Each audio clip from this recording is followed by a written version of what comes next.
Bienvenidas, bienvenidos, gracias por estar en este programa. Bueno, hemos hecho algunos programas para esta serie de las drogas, de las políticas antidrogas que se están revisando en nuestro país a partir de una conferencia latinoamericana que ha tenido lugar en estos días, tercera conferencia latinoamericana, primera en México. Y bueno, es el conjunto de voces, el conjunto de miradas y de perspectivas para discutir lo que es indispensable discutir, que es precisamente lo que se ha hecho y lo que no se ha hecho en materia de drogas, de política de drogas a nivel internacional.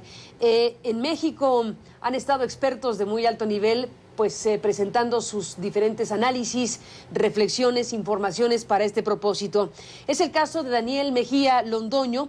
Daniel es un investigador de la Universidad de los Andes en Colombia, que por cierto acaba junto con Alejandro Gaviria Uribe de compilar, bueno, han compilado un número muy importante de varios expertos allá en Colombia, que se llama Políticas Antidroga en Colombia, éxitos, fracasos y extravíos, y es parte precisamente de lo que ha venido a compartir también en México, en la revisión de la experiencia colombiana, en la necesaria revisión comparativa para efectos de otros países como México y en general de la región. Así que, Daniel, bienvenido a México. Gracias por permitirnos escucharnos en este programa. Gracias, Carmen. A ti, gracias. Bueno, ni le doy vueltas.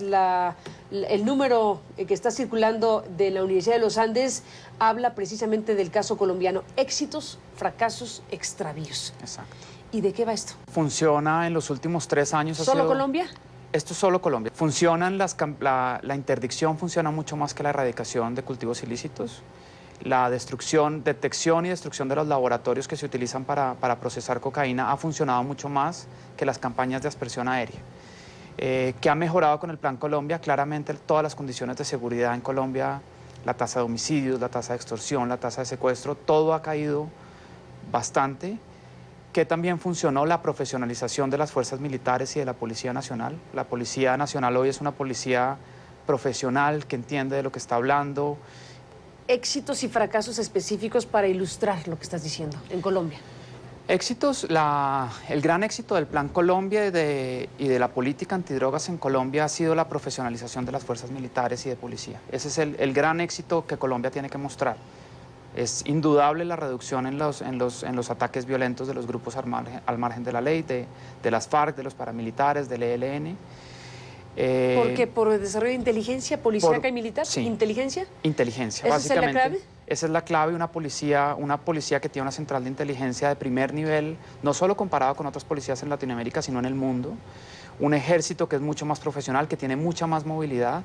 En el 99...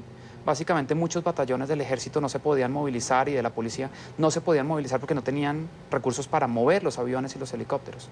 Hoy es una policía y un ejército mucho más móvil, mucho más profesional, mucho más capacitado, que tiene mucha mejor información de inteligencia sobre las redes de tráfico, sobre los centros de cultivo, y eso es el gran éxito del Plan Colombia.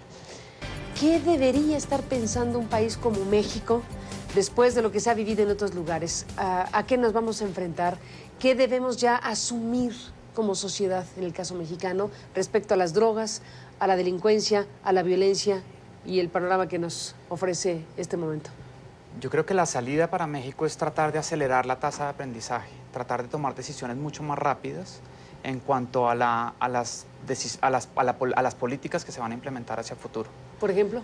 Más pausada, lo que decía antes, ir tras objetivos que realmente justifiquen una acción militar.